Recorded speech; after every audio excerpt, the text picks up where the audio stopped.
பிஸ்மில்லாஹ் ரஹ்மான் ரஹீம். கண்ணியமிக்க சகோதர சகோதரிகளே, அல்லாஹின் நல்லடியார்களே, அஸ்ஸலாமு அலைக்கும் வரஹ்மத்துல்லாஹி வரகாத்துஹு. அல்ஹம்துலில்லா.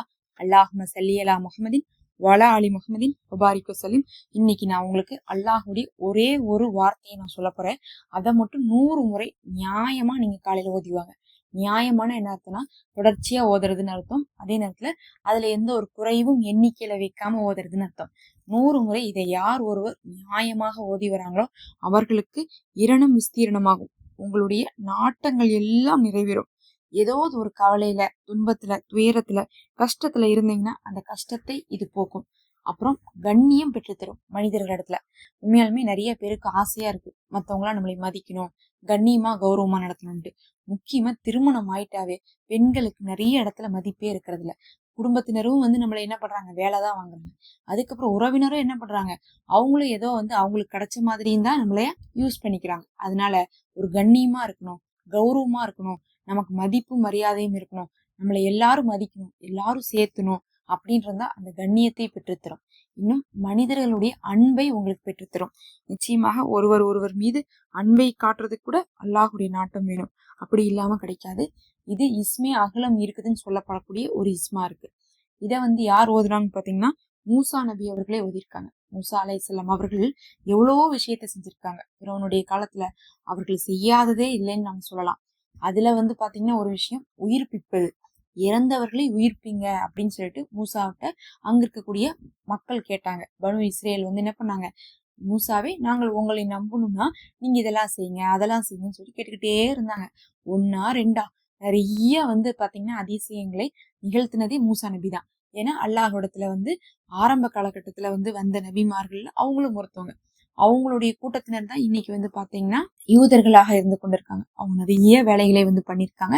அப்படி இருக்கும்போது மூசா நபிட்ட உயிர்ப்பிச்சு கொடுங்க இறந்தவங்களேன்னு கேட்கும்போது மூசா நபி அவர்கள் இதை ஓதி உயிர்ப்பிச்சாங்களாமா. சுபஹானல்லாஹ்.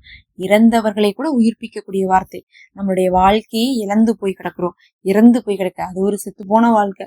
நானே நடப்பினமா தான் வாழ்ந்துட்டு இருக்கேன். எத்தனையோ பேர் எனக்கு வாழவே பிடிக்கலன்னு சொல்றீங்க. நிச்சயமா இதை ஓதுங்க, உங்களுக்கு ஒரு வாழ்க்கையில ஒரு புத்துணர்ச்சி ஏற்படும் சொல்லலாம். எல்லா வித விஷயத்துக்குமே இது பொருத்தமா இருக்கும். அந்த வார்த்தை தான் யா கையும்.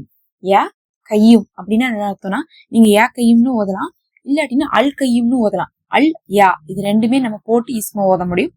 யா உங்களுக்கு கொஞ்சம் ஈஸியா இருக்கும். இன்னும் அல்லாஹ்வை அழைப்பதை போல் இருக்கும். அதனால நம்ம யா கையும் ஓதுறோம். யா கையும்னா நித்தியமானவன் அப்படின்னு அர்த்தம், நிலையானவன் அர்த்தம். அதாவது அல்லாஹ் எப்படிப்பட்டவன், அவன் எப்போதும் இருப்பான், அவன் அழிஞ்சு போக மாட்டான். ஆனா மனிதர்கள் அழிஞ்சு போயிருவாங்க, இறந்து போயிருவாங்க. கொஞ்ச நாள் இருப்போம், அதுக்கப்புறம் இறந்துருவோம். அதுக்கப்புறம் மண்ணுக்குள்ள போடுவாங்க, அதுக்கப்புறம் அழிஞ்சு போயிருவோம், அவ்வளவுதான். ஆனா அல்லாஹ் நித்தியமானவனா இருப்பான், நிரந்தரமா இருப்பான். அவனுக்குதான் உயிரும் இருக்கு, அவன் தான் என்றென்றும் நிலைத்திருக்கக்கூடியவனாகவும் இருக்கான்னு அர்த்தம். அதனாலதான் நிறைய இடத்துல யா ஹையு யா கையும் அப்படின்னு பாத்திருப்பீங்க. யா ஹையுனா உயிருள்ளவன், யா கையும்னா நித்தியமானவன். உயிரோடு இருப்பான், அதே மாதிரி நிரந்தரமா இருப்பான்னு அர்த்தம். ஆனா மனிதர்கள் உயிரோடு இருப்போம், ஆனா நிரந்தரமா இருக்க மாட்டோம். அதனால அல்லாஹுடைய தன்மை மனிதர்களை விட விசாலமானதா இருக்கும். அதை அல்லாஹ் காட்டுறான். நான் என்னுடைய தன்மைகள்ல சில விஷயத்த உங்களுக்கு கொடுத்துருக்கேன், படைச்சிருக்கேன். அதுக்காக நீங்க என்ன பண்ணிடுறீங்க, என்னை உங்களை மேல நினைச்சுறீங்க. ஆனா நான் உங்களை விட எவ்வளவு மேல்னு சொல்லிட்டு அல்லாஹ் சில இஸ்முகள் மூலமாக அவனுடைய தன்மைகளை சொல்றான். இதை நீங்க கேளுங்க. அல்லாஹ்விடத்துல எல்லாமே அழிஞ்சிரும். யா அல்லாஹ் நீ மட்டும் தான் அழியாம நிரந்தரமா இருப்பேன்னு சொல்லக்கூடிய இந்த இஸ்மை 100 முறை நீங்க ஓதிவாங்க காலை நேரத்துல. நிச்சயமாக உங்களுக்கு அந்த நாள் முழுவதும் சரி, இன்னும் உங்களுக்கு தேவையான அனைத்தும் இதை கொண்டு உங்களுக்கு பெற்றுக்கொள்ளலாம். இன்ஷா அல்லாஹ். மறக்காம ஓதிவாங்க. 1 நிமிஷமோ இல்ல ஒரு 1.5 நிமிஷம் தான் ஆகும் இதெல்லாம் ஓதுறதுக்கு. ரொம்ப ஒரு பெரிய டைம்லாம் எடுத்துக்காது. யா கையும் யா கையும் யா கையும்னு ஓதுனா 100 தடவை ஓதுறதுக்கு என்ன ஆக போகுது. அமல் செஞ்சு பாருங்க. பயன் தரக்கூடிய அமலை தான் நம்ம குறுகிய நேரத்துல கொடுத்துட்டு இருக்கோம். எந்தெந்த நேரத்துல எந்தெந்த அமலை செஞ்சு பலன் பெறணும், என்னென்ன வஜிஃபாக்கள் இருக்குன்னு சொல்லிட்டு தொடர்ச்சியா பார்த்துவாங்க. மறக்காம சப்ஸ்கிரைப் பண்ணிக்கோங்க. மெம்பர்ஷிப் இருக்கு, ஹதியாவாக ஜாயின் பண்ணிக்கோங்க. இந்த வீடியோக்கு ஒரு லைக்கோ ஹைப்பும் கொடுத்துக்கோங்க.